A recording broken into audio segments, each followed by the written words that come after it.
arutwo makiria ma 12,000 aria mareka igeranio kaunti-ini ya Kirinyaga ni maingirite thiku ya keri ya igeranio ici gutari na mihinga o yothe. Munene wa borithi kaunti-ini ya Kirinyaga Kati John Toril augite maratathi ma igeranio ni magirirwo mathaini maria magiriire ona thengia wa mbura nene gukorwo ikiura noguo gutire thukuru ucereirwo ni kwamukira igeranio ciayo.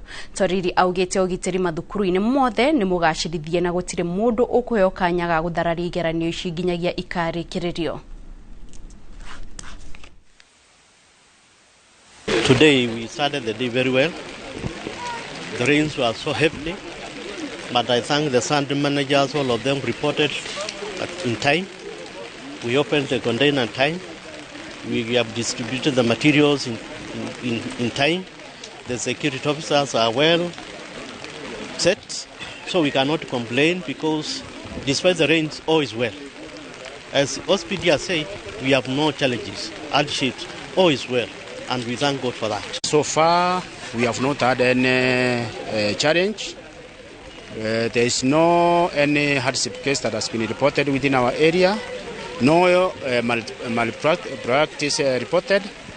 And today it has rained, yes, but we are set for the task ahead of us. And so far so good, we don't have any issue to report.